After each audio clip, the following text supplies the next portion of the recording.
हमारे channel Netflix में आपका स्वागत है। साल 1928 भारत के कश्मीरी क्षेत्र में स्थित कृष्णगिरी पर्वत पर एक भयानक बर्फीले तूफान के बीच एक माउंटेनियर यानी पर्वतारोही फंसा हुआ था। बर्फीले तूफान की वजह से चारों ओर गुप्त अंधेरा छाया हुआ था।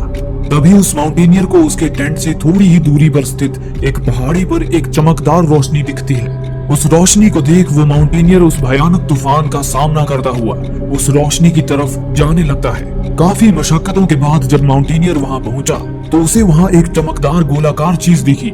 जिज्ञासु माउंटेनियर ने जब उस चीज को अपनी कुदाल से फोड़कर देखा तो एकाएक वहां से तेज रोशनी बाहर निकली। वो रोशनी इतनी तेज थी कि माउंटेनियर वहीं अपने होश खो बैठता है। कुछ समय बाद जब माउंटेनियर होश में आया तब उसने देखा कि वो चमकदार गोला वहां नहीं था। उसने चारों ओर अपनी नजर घुमाई लेकिन उसे वो गोला कहीं नहीं दिखा। तभी उसे अपने हाथ पर कुछ महसूस हुआ। उसके हाथ पर एक अजीब सा निशान था। वो निशान देखकर वो माउंटेनियर सोच में पड़ जाता है। उसे समझ नहीं आ रहा था कि कहीं वो कोई सपना तो नहीं देख रहा था। और इसी के साथ ये कहानी अपने वर्तमान समय में आ जाती है, जहां हम मिलते हैं एस्ट्रोबायोलॉजी की एक प्रख्यात प्रोफेसर हेलन बेंसन से। हेलन एक विधवा है और वो अपने सौतेले बेटे जेकब के साथ रहती थी। यूनिवर्सिटी में अपना लेक्चर खत्म करके हेलन अपने घर पहुंची ही थी कि तभी उसे एक अनजान शख्स का फोन आता है। उस अनजान शख्स ने हेलन को बताया कि जल्द ही उसके दरवाजे पर कोई दस्तक देने वाला है। हेलन हैरानी से उससे पूछती है कि वो कौन है और उसे हेलन से क्या चाहिए। हालांकि उस अनजान शख्स ने उसके किसी भी सवाल का जवाब देने से इनकार कर दिया और कहा कि रास्ते में उसके सारे सवालों के जवाब मिल जाएंगे। हेलन को कुछ भी समझ नहीं आ रहा था, पर तभी उसके दरवाजे पर किसी के दस्तक देने की आवाज हुई। जब हेलन ने दरवाजा खोला तो बाहर कई सारी पुलिस वालों की गाड़ियों का ताफा खड़ा था। एक सूट पहना ऑफिसर हेलन को बिना कोई सवाल किए चुपचाप उनके साथ चलने के लिए कहता है। कश्मकश से घिरी हेलन को न चाहते हुए भी अपने बेटे जेकब की जिम्मेदारी अपने पड़ोसी के हाथों में सौंपकर पुलिस वालों के साथ जाना पड़ता है। हेलन ने पुलिस वैन में भी पुलिस वाले से पूछने की कोशिश की कि वे सब कहाँ जा रहे हैं, पर वो पुलिस वाला भी उसे सिर्फ इतना कहता है कि वो लोग जहाँ जा रहे हैं वहाँ पहुँचने के बाद हेलन को उसके सारे सवालों के जवाब मिल जाएंगे। हेलन के काफी जोर देने पर आखिरकार वो पुलिस वाला उसे सिर्फ इतना बताता है कि देश में कोई संकट आया है और उसी के बारे में चर्चा विमर्श करने के लिए उसे वे लोग ले जा रहे हैं। वे पुलिस वाले हेलन को यूएस मिलिट्री के एक बेस पर ले आते हैं और उसे एक प्लेन में बिठा देते हैं, जहाँ उसकी ही तरह अलग अलग फील्ड के और भी प्रख्यात वैज्ञानिक मौजूद होते हैं। वे सब भी इसी असमंजस से घिरे होते हैं कि आखिर उन्हें जबरदस्ती कहाँ ले जाया जा रहा है। वो प्लेन उन्हें एक मिलिट्री एकेडमी में लेकर जाता है। सबको प्लेन से बाहर निकलते ही कड़ी हिदायत दी जाती है कि वे लोग सेलफोन और कैमरा अपने साथ अंदर नहीं ले जा सकते। लेकिन अपने बेटे जेकब की खोज खबर लेते रहने के लिए हेलन अपना फोन अपने पास ही छुपा कर रखती है। वहाँ हेलन की मुलाकात उसके एक पुराने दोस्त माइकल से होती है। माइकल नासा का एक वैज्ञानिक था। दरअसल माइकल ने ही सारे वैज्ञानिकों को और खास तौर पर हेलन को वहाँ बुलवाया था। माइकल उसे कॉन्फ्रेंस रूम में ले जाता है जहाँ बाकी वैज्ञानिक भी मौजूद थे। माइकल उन सारे वैज्ञानिकों को पृथ्वी की तरफ बढ़ रहे एक विनाशकारी खतरे से अवगत कराता है। माइकल बताता है कि हाल ही में उनके स्पेस गार्ड प्रोग्राम से जुड़े हुए लोगों को जुपिटर ग्रह की ऑर्बिट पर एक अजीब सा ऑब्जेक्ट नजर आया है। वैसे तो अंतरिक्ष में कई सारे ऑब्जेक्ट्स घूमते रहते हैं, लेकिन इस ऑब्जेक्ट पर उनका ध्यान इसलिए गया क्योंकि इस ऑब्जेक्ट की घूमने की चाल बाकी ऑब्जेक्ट से काफी अलग थी। जहाँ बाकी ऑब्जेक्ट स्पेस में सर्कुलर ऑर्बिट में घूमते हैं, तो वहीं ये ऑब्जेक्ट हाइपरबोलिक ऑर्बिट में घूम रहा था, जैसे कि इसे एक पॉइंट से दूसरे पॉइंट की ओर शूट किया गया हो। और ये ऑब्जेक्ट 30,000 किलोमीटर प्रति सेकंड की रफ्तार से धरती की ओर ही बढ़ रहा है। वैज्ञानिकों ने इस ऑब्जेक्ट की चाल को ध्यान में रखते हुए ये अनुमान लगाया है कि ये ऑब्जेक्ट अब से 78 मिनट के भीतर ही अमेरिका के मैनहट्टन शहर से टकरा जाएगा, जिससे इतनी भीषण तबाही मचेगी कि पूरे शहर का विनाश हो जाएगा। ये पता चलते ही वहाँ मौजूद सारे वैज्ञानिकों के पसीने छूट जाते हैं, क्योंकि मैनहट्टन शहर उनके शहर से नजदीक ही था। वैज्ञानिकों के मुताबिक इतनी तेज गति से बढ़ रहे उस ऑब्जेक्ट पर मिसाइल छोड़कर भी उसे रोका नहीं जा सकता था। वैसे तो अब तक सरकार ने पूरे शहर को खाली कराने का काम भी शुरू कर दिया था, लेकिन ये तबाही कितनी भीषण होगी किसी को भी इस बात का अंदाजा नहीं था। सरकार के लिए इस बात की गोपनीयता को बनाए रखना जरूरी था ताकि देश में अफरा तफरी का माहौल न बनाए। इसीलिए उन्होंने कॉन्फ्रेंस रूम में आने से पहले ही सभी वैज्ञानिकों के मोबाइल फोन्स और कैमरास जब्त कर लिए थे। पर हेलन ने अपना फोन अपने पास ही छुपा कर रखा था। वो बाथरूम में जाकर जेकब को कॉल करती है और उसे बेसमेंट में जाकर छिपने के लिए कहती है। हालांकि जेकब उसकी बातों को टालने की कोशिश कर रहा था। हेलन उसके साथ कुछ देर और बात करना चाहती थी, क्योंकि वो नहीं जानती थी कि इसके बाद वो जेकब से कभी बात कर भी पाएगी या नहीं। हालांकि जेकब फोन काट देता है जेकब सौतेला बेटा होते हुए भी हेलन ने हमेशा उसे अपने सगे बेटे की तरह चाहा था। इसके बावजूद जेकब की हेलन के प्रति राय इससे ठीक विपरीत थी। उसने कभी हेलन को अपनी मां नहीं समझा। तभी कोई बाथरूम का दरवाजा खटखटाता है। दरअसल एक महिला ऑफिसर ने हेलन को बात करते हुए सुन लिया था। वो महिला ऑफिसर हेलन का फोन जब्त कर लेती है। हालांकि आगे जो कुछ भी होने वाला था उस वजह से महिला अफसर की आंखों में भी आंसू आ गए थे। उसके बाद सारे वैज्ञानिकों को उस जगह के करीब ले जाया जाता है जहां वो ऑब्जेक्ट गिरने की संभावना थी। उस ऑब्जेक्ट के धरती से टकराने में अब सिर्फ कुछ सेकंड्स ही बचे थे। ये देख एक वैज्ञानिक कहता है कि अगर वो ऑब्जेक्ट 30,000 किलोमीटर प्रति सेकंड की रफ्तार से यानी कि लाइट स्पीड के 10वें भाग जितनी स्पीड से पृथ्वी से टकराता है तो पृथ्वी पर सारे जीव जंतुओं का अस्तित्व ही खत्म हो जाएगा। इसलिए गवर्नमेंट को उस ऑब्जेक्ट पर मिसाइल छोड़कर उसे रोकने का एक प्रयास करना चाहिए। लेकिन तभी वहाँ मौजूद एक ऑफिसर कहता है कि वे ऐसा करने में असमर्थ हैं क्योंकि किसी ने उनके सारे मिसाइलों को निष्क्रिय कर दिया है। इसी बीच अब उनके पास सिर्फ 6 सेकंड का ही समय बचा होता है। ये देख मौत के डर से उन सभी के जिस्म में कंपकपी सी दौड़ उठती है। लेकिन तभी पृथ्वी पर आते ही उस ऑब्जेक्ट की रफ्तार एकाएक धीमी हो जाती है। ये देख सारे वैज्ञानिक भौचक्के रह जाते हैं। तभी वे देखते हैं कि सूर्य की भांति रोशनी उत्सर्जित करता हुआ वो ऑब्जेक्ट धीमी गति से सतह की ओर चला आ रहा था। तभी एक खाली मैदान पर उसे देखने आए लोगों के बीच वो ऑब्जेक्ट लैंड कर जाता है, जिसकी तेज हवा से कुछ लोग घायल जरूर होते हैं लेकिन किसी की भी जान नहीं जाती।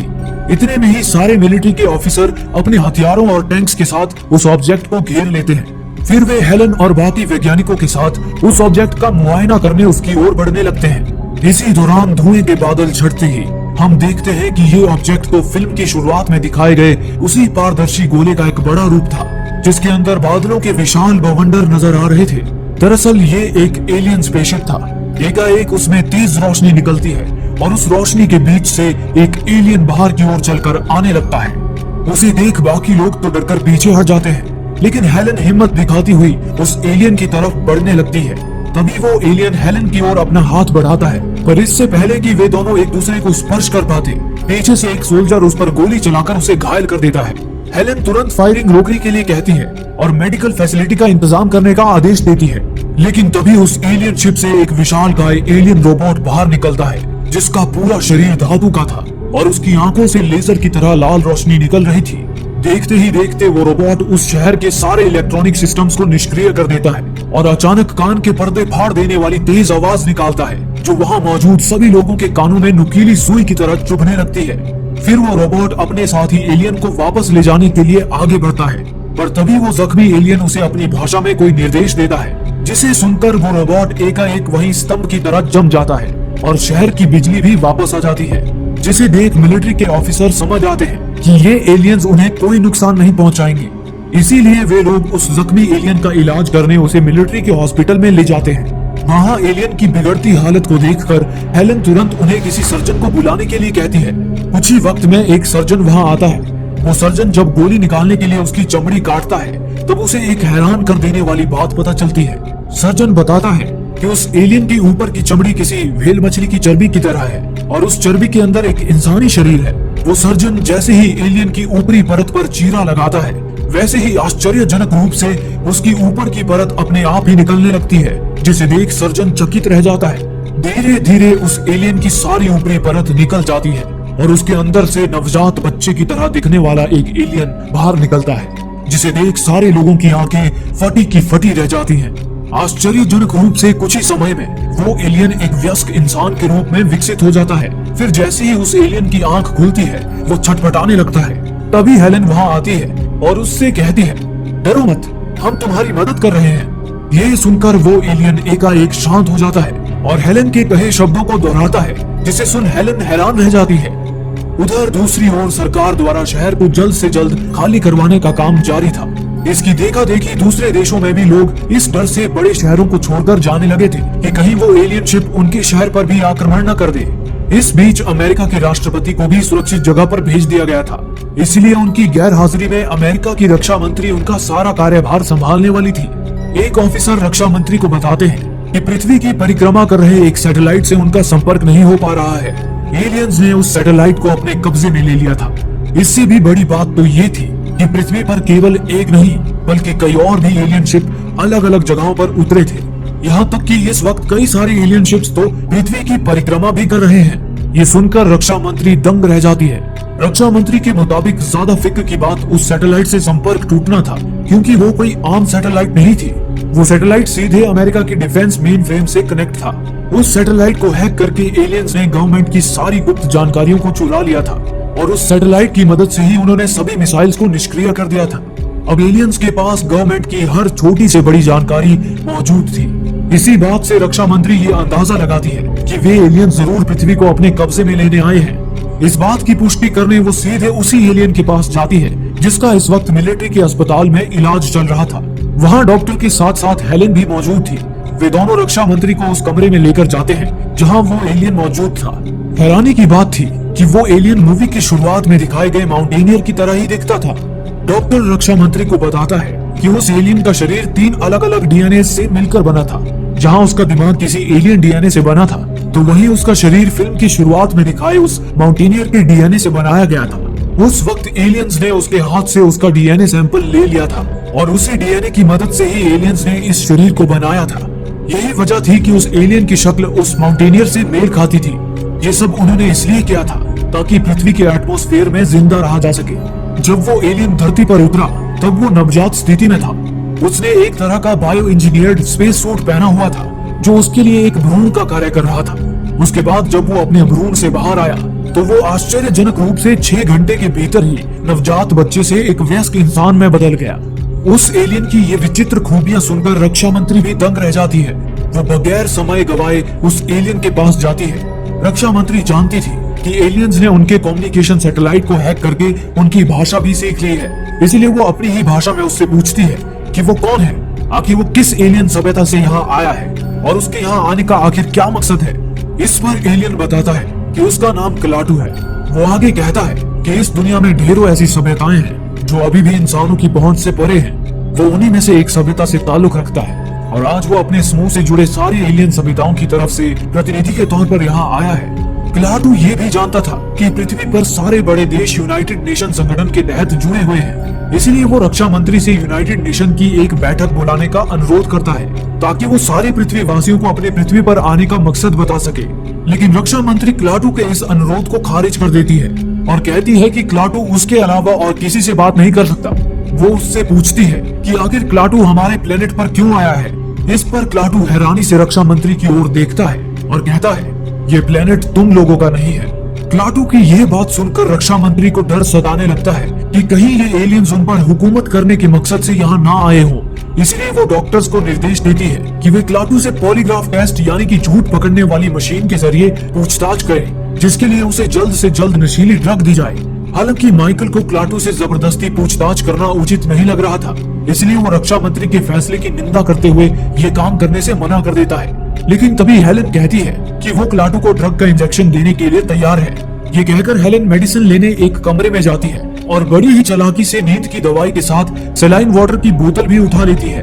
उधर क्लाटू रक्षा मंत्री से खुद को आजाद करने के लिए ये कहता हुआ अनुरोध करता है कि उसे किसी जरूरी काम से जाना है, लेकिन रक्षा मंत्री कहती है कि वो उसे तब तक आजाद नहीं करेगी जब तक क्लाटू उन्हें पृथ्वी पर आने की वजह नहीं बताएगा।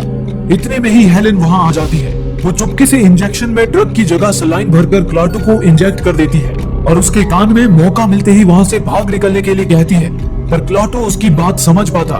उससे पहले ही मिलिट्री के सोल्जर क्लाटू को एक व्हीलचेयर से बांधकर इंटेरोगेशन रूम में ले जाते हैं। उस रूम के बाहर सुरक्षा गार्ड तैनात कर दिए गए थे।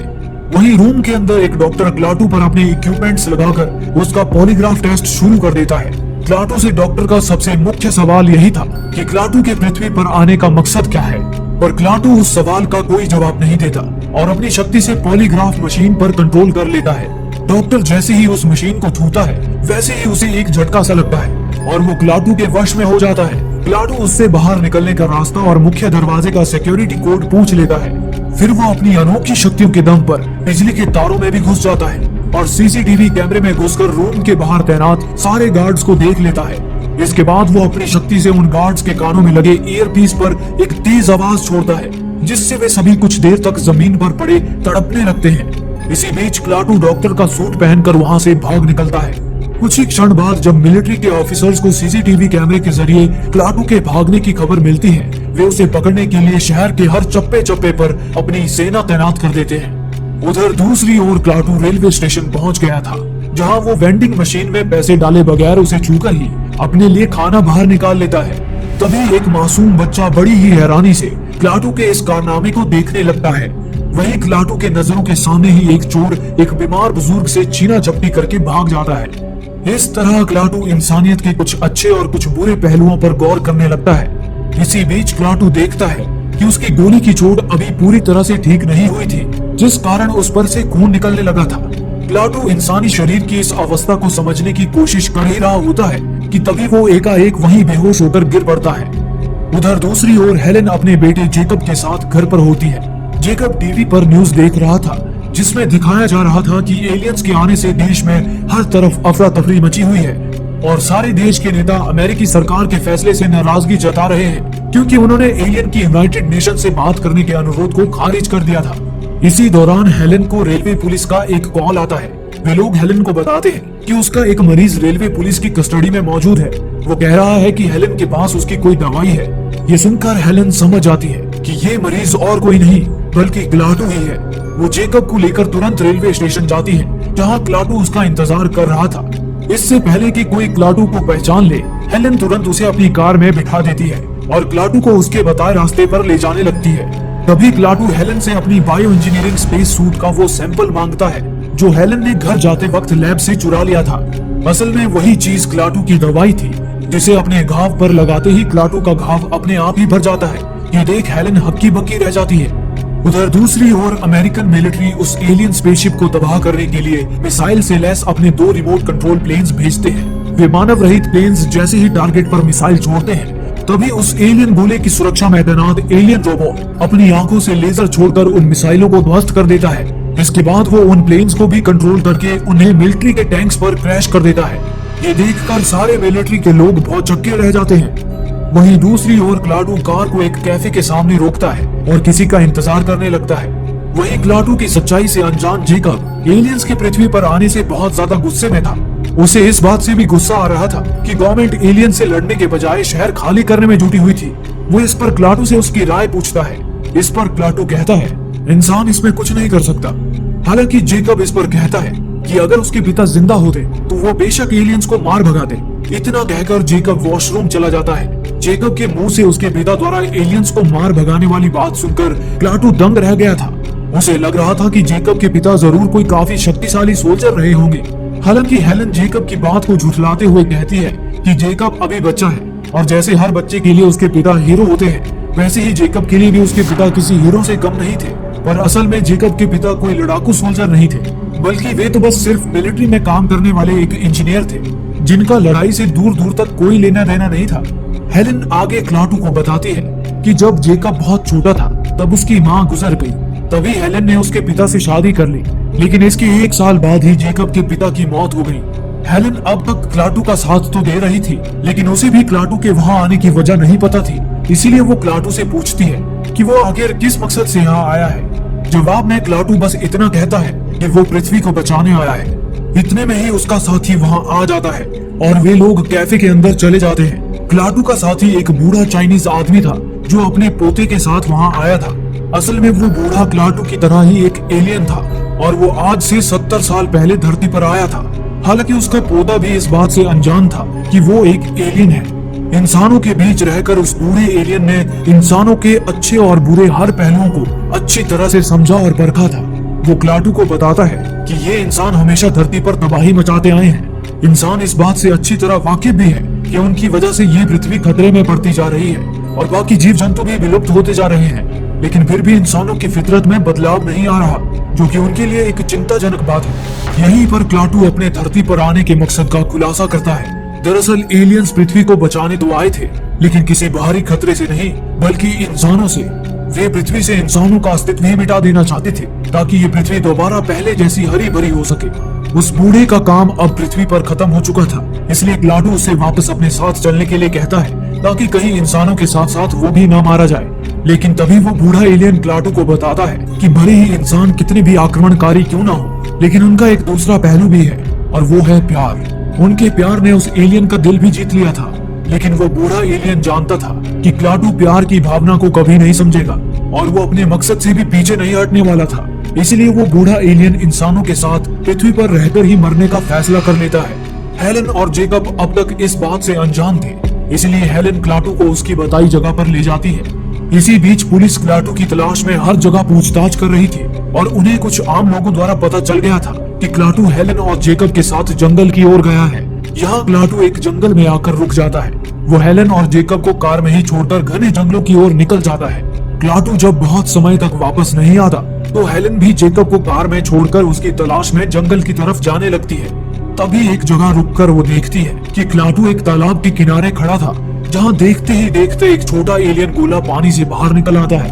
क्लाटू पानी में चलता हुआ उस गोले के करीब जाता है और जैसे ही उस गोले पर हाथ रखता है तब एक ही समय पर दुनिया भर में मौजूद सारी एलियन गोलों से एक ऊर्जा बाहर निकलती है, जिससे आकर्षित होकर धरती और समुद्र में मौजूद सारे जीव जंतुओं की हर एक प्रजातियां उन गोलों के अंदर आकर समाने लगती है। ये देख हेलन की आंखें फटी की फटी रह जाती हैं। वो घबराई हुई तुरंत भागकर अपनी कार में आ जाती है। यहाँ जेकब को लगने लगा था कि हेलन और क्लाटू एक दूसरे को पसंद करते हैं और हेलन जल्द ही उसे अपने साथ रहने के लिए घर में बुलाएगी। इसी बात पर दोनों में बहस छिड़ जाती है, जिससे जेकब नाराज होकर कार से बाहर निकल आता है। हेलन भी उसे समझाने उसके पीछे पीछे कार से बाहर निकलती है। तभी हेलन और जेकब देखते हैं कि वो एलियन गोला अब जीव जंतुओं को लेकर पृथ्वी से अंतरिक्ष की ओर जाने लगा था। इसी प्रकार पृथ्वी के अलग अलग देशों में मौजूद सारे एलियन गोले पृथ्वी से बाहर चले जा रहे थे, जिससे बाकी देशवासी ये सोचकर खुशियां मना रहे थे कि आखिरकार उन्हें एलियन से छुटकारा मिल गया। लेकिन वही मैनहट्टन में अब भी डर का माहौल बना हुआ था, क्योंकि वहाँ मौजूद बाकी सब एलियन गोलों से बड़ा एलियन गोला तो अब भी ज्यों का त्यों ही था। ये बात पूरी गवर्नमेंट की परेशानी को और ज्यादा बढ़ा देती है। इसी बीच उधर दूसरी ओर क्लाटू वापस हेलन के पास आता है और उसे दोबारा शहर की तरफ चलने के लिए कहता है। लेकिन तभी हेलन जेकब को कार के अंदर भेजकर क्लाटू से कहती है कि वो उसका असली मकसद जाने बगैर उसे कहीं भी नहीं ले जाने वाली है। इस पर क्लाटू उसे सच्चाई से अवगत कराते हुए कहता है कि अंतरिक्ष में पृथ्वी की तरह सिर्फ कुछ ही ऐसे ग्रह हैं जिनमें जीवन संभव है। उनकी एलियन सभ्यता ऐसे ही ग्रहों को बचाने की मुहिम में जुटी है, लेकिन यहाँ पर तो इंसान लगातार पृथ्वी को प्रदूषित करके उसे नुकसान पहुँचा रहे हैं। उससे जल्द ही ये पृथ्वी नष्ट हो जाएगी। हालांकि वे लोग काफी समय से अपना सब्र बनाए हुए थे। उन्हें लगता था कि इंसान अपनी विनाशकारी प्रवृत्ति बदलेंगे और पृथ्वी पर जीवन के महत्व को समझेंगे, लेकिन ये इंसान लगातार पृथ्वी को और ज्यादा प्रदूषित कर रहे हैं। इसीलिए उन्होंने अब पृथ्वी से इंसानी प्रजाति को ही खत्म करने का फैसला कर लिया है, क्योंकि अगर पृथ्वी नष्ट हुई तो इंसान भी खत्म हो जाएंगे। लेकिन अगर उन्होंने अभी इंसानों को ही खत्म कर दिया तो पृथ्वी नष्ट होने से बच जाएगी। क्लाटू का ये विनाशकारी प्लान सुनकर हेलन के पैरों तले जमीन ही खिसक जाती है। वो क्लाटू के आगे गिड़गिड़ाने लगती है और कहती है कि अगर एलियंस इंसानों को एक मौका दे तो इंसान बदल सकते हैं और पृथ्वी को बचाने की मुहिम में उनका साथ दे सकते हैं। लेकिन क्लाटू हेलन की इस विनती को कान में बैठी मक्खी की तरह हवा में उड़ा देता है। तभी इतने में ही क्लाटू को ढूंढते हुए एक पुलिस वाला वहाँ पहुँचता है। वो सबसे पहले हेलन और जेकब को क्लाटू से दूर कर देता है। फिर वो क्लाटू को शराफत से अपने दोनों हाथ गाड़ी के ऊपर रखने के लिए कहता है। क्लाटू अपने हाथ गाड़ी पर रखता तो जरूर है, पर वो एक ही झटके में उस गाड़ी से पुलिस वाले को टक्कर मारकर उसकी सारी हड्डियां ही चटका देता है। उस पुलिस वाले को मरते देख जेकब घबरा जाता है और गुस्से में क्लाटू पर चीखने चिल्लाने लगता है। लेकिन तभी क्लाटू उस पुलिस वाले को अपनी दवाई खिलाता है और उसी की कार से एनर्जी लेकर उसे वापस ठीक कर देता है। ये देख हेलन भौचक्की रह जाती है। उसे क्लाटू में अच्छाई की किरण नजर आ रही थी। वो उससे दोबारा इंसानों को बख्श देने का अनुरोध करती है। जवाब में क्लाटू कहता है कि उसने तो एक बार सारे देश के नेताओं से बात करने की कोशिश की थी, लेकिन उसकी रक्षा मंत्री ने उसकी बात मानने से ही इनकार कर दिया था।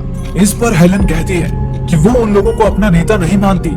इतना कहकर हेलन क्लाटू का मानवता के प्रति विचार बदलने के लिए उसे प्रोफेसर बार्नहार्ट के पास ले जाती है। प्रोफेसर बार्नहार्ट को बायोलॉजिकल अल्ट्रुइज्म यानी कि जीवों की परोपकारिता पर रिसर्च के लिए नोबेल पुरस्कार भी मिल चुका था। हेलन जेकब को एक कमरे में आराम करने के लिए कहती है और खुद क्लाटू के साथ लिविंग रूम में प्रोफेसर का इंतजार करने लगती है।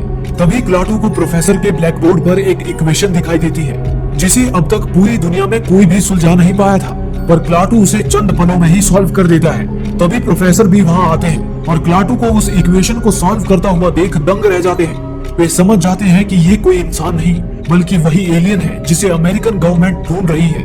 प्रोफेसर क्लाटू से कहते हैं कि एलियंस की सभ्यता इतनी उन्नत है तो उनके पास इंसानों को पृथ्वी के प्रति समर्पित बनाने के लिए भी कोई ना कोई उपाय जरूर होगा।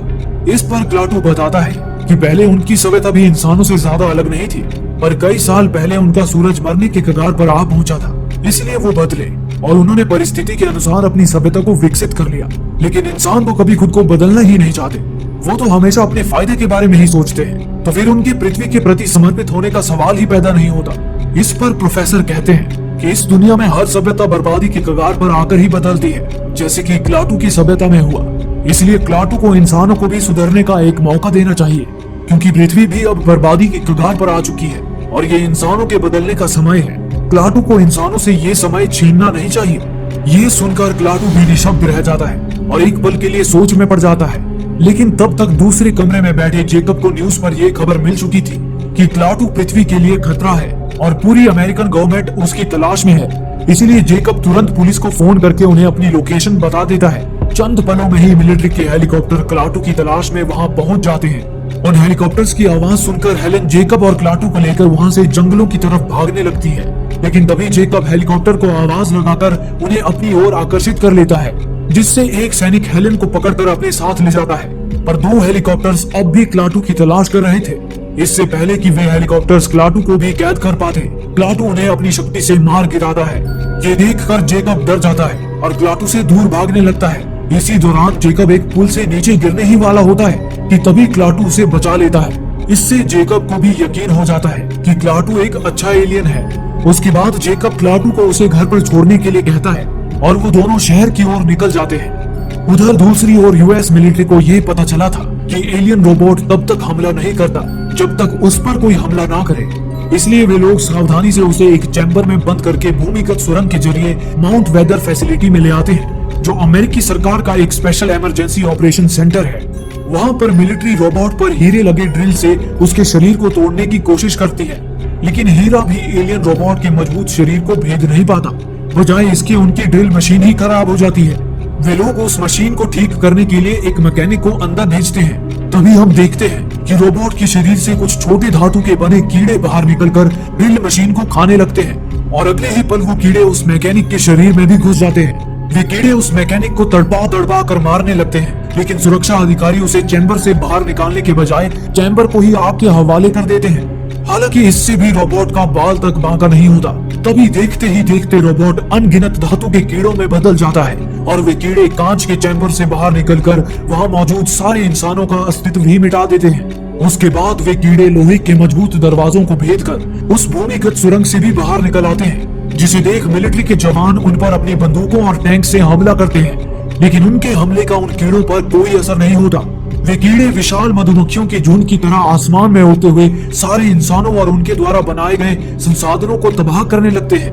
वो हर चीज जो उन कीड़ों के संपर्क में आती थी वो भी उन कीड़ों में तब्दील हो जाती थी और उनकी तादाद बढ़ती ही जा रही थी। वे कीड़े पूरी पृथ्वी पर फैलकर पृथ्वी के हर कोने से मानव जाति का अंत करने निकले थे, जिन्हें रोक पाना किसी भी इंसान के बस में नहीं था। यह खबर जब रक्षा मंत्री तक पहुंचती है तो उसके भी पसीने छूट जाते हैं, क्योंकि वे लोग मानव जाति को एलियन से बचाने में पूरी तरह असमर्थ हो चुके थे। हालांकि इस बीच हेलन ने रक्षा मंत्री को बताया था कि वो क्लाटू का मन बदलकर इंसानियत को खत्म होने से बचा सकती है। रक्षा मंत्री के पास हेलन की बात मानने के अलावा और कोई रास्ता नहीं बचा था। रक्षा मंत्री क्लाटू को मनाने के लिए हेलन को उसके पास भेजती है, जिसमें माइकल भी हेलन का साथ देता है। उधर दूसरी ओर जेकब और क्लाटू घर पहुंचते हैं। जेकब हेलन को कॉल करने के लिए फोन उठाता है, लेकिन वो फोन बंद आ रहा था। तब क्लाटू अपनी शक्ति की मदद से उस फोन को शुरू करता है और जेकब को देता है। जेकब हेलन को कॉल करता है और फिर वे लोग जेकब के कहने पर एक खास जगह पर मिलने का तय करते हैं। वो जगह एक कब्रिस्तान थी, जिसमें जेकब के पिता की भी कब्र थी। जेकब ने ये जगह इसलिए चुनी थी ताकि वो क्लाटू की मदद से अपने पिता को जिंदा कर सके, क्योंकि उसने पहले भी क्लाटू को उस पुलिस वाले को जिंदा करते देखा था। लेकिन क्लाटू उससे कहता है कि ऐसा करना उसके लिए मुमकिन नहीं है, कि इस दुनिया में कोई भी लोग कभी नष्ट नहीं होते, बस एक स्टेट से दूसरी स्टेट में ट्रांसफर होते हैं। ये सुनकर जेकब भावुक हो जाता है। इतने में ही हेलन और माइकल वहाँ पहुँच जाते हैं। हेलन सहृदय जेकब को गले लगा लेती है और उसे समझाते हुए कहती है कि वो इस दुनिया में अकेला नहीं है, वो हमेशा उसके साथ रहेगी। इसी वक्त जेकब को भी उसकी गलती का एहसास होता है और वो हेलन को अपनी माँ के रूप में स्वीकार करता है। उन्हें देख क्लाटू को भी अब प्यार का मतलब समझ आ गया था और वो इंसानों को एक मौका देने के लिए राजी हो जाता है। लेकिन उसके लिए क्लाटू को अपने गोले तक पहुंचना जरूरी था। इसमें माइकल उनकी मदद करता है और उन्हें अपनी गाड़ी से गोले की तरफ ले जाने लगता है। वहीं दूसरी ओर रक्षा मंत्री को राष्ट्रपति से कोई गुप्त निर्देश मिलता है जिसके बाद रक्षा मंत्री हरकत में आ जाती है। इतने में ही माइकल क्लाटू को शहर से ले जाता है, पर रास्ते में उन्हें एक चेक पॉइंट मिलता है। क्लाटू के कहने पर माइकल बगैर अपनी गाड़ी रोके सीधे चेक पॉइंट को तोड़कर गाड़ी भगाता है। इस वजह से मिलिट्री की गाड़ियां भी उनके पीछे पड़ जाती हैं। हालांकि तभी मिलिट्री वालों को गाड़ी को आगे जाने देने का ऊपर से आदेश मिलता है। इस कारण वे लोग उनका पीछा छोड़ देते हैं। पर तभी हेलन को एक बात खटकती है। वो देखती है कि पूरी रोड खाली है, कहीं कोई सिक्योरिटी का इंतजाम नहीं है। इस वजह से हेलन को कुछ गड़बड़ होने का शक हो रहा था। वो माइकल को गाड़ी रोकने के लिए कहती है, पर इससे पहले कि माइकल गाड़ी रोक पाता, राष्ट्रपति के निर्देशानुसार रक्षा मंत्री गोले पर फाइटर जेट से हमला करवा देती है। कई सारे फाइटर जेट्स उस गोले पर और उसके पास के एरिया पर हमला कर देते हैं। माइकल की कार भी उस एलियन गोले के काफी करीब पहुंच चुकी थी। इस वजह से हमले में माइकल की गाड़ी भी धराशायी हो जाती है। इस हादसे में माइकल गाड़ी में ही दम तोड़ देता है। वक्त कम होने की वजह से क्लाटू, हेलन और जेकब तुरंत उस गोले की तरफ निकल पड़ते हैं। तभी इतने में ही वे कीड़े भी उन तक पहुंच जाते हैं, जिन्हें देख क्लाटू हेलन और जेकब को एक पुल के नीचे ले आता है। लेकिन तब तक कुछ कीड़े हेलन और जेकब के अंदर घुसकर उन्हें धीरे धीरे मौत के आगोश में ले जाने लगे थे। ये देख हेलन क्लाटू से जेकब को बचा लेने की विनती करती है। क्लाटू एक पल के लिए सोच में पड़ जाता है, पर आखिरकार क्लाटू उन कीड़ों को अपने अंदर लेकर उन दोनों को बचा लेता है। उसके बाद क्लाटू अपना बलिदान देकर कीड़ों के झुंड के साथ होता हुआ गोले तक पहुंच जाता है और उसे छूकर एक ऊर्जा प्रवाहित करता है, जिससे वे सारे कीड़े मरकर जमीन पर बिखर जाते हैं। लेकिन उसके साथ साथ क्लाटू भी विलुप्त हो जाता है। हालांकि क्लाटू से मिली इस जीवन दान की कीमत पूरी मानव जाति को अपनी बिजली और सारी टेक्नोलॉजी खोकर चुकानी पड़ती है, जो उन्हें दोबारा हासिल करने की कोशिश भी नहीं करनी है और उन्हें सिर्फ प्रकृति से तालमेल बनाकर ही जिंदगी जीना है। इसी चेतावनी के साथ वो एलियन गोला पृथ्वी से वापस चला जाता है और इसी के साथ ये फिल्म यहीं पर समाप्त हो जाती है। ये वीडियो एंड तक देखने के लिए आपका शुक्रिया। ऐसे और दिलचस्प कहानियों के लिए चैनल को सब्सक्राइब कर ले। मिलते हैं अगले कहानी में।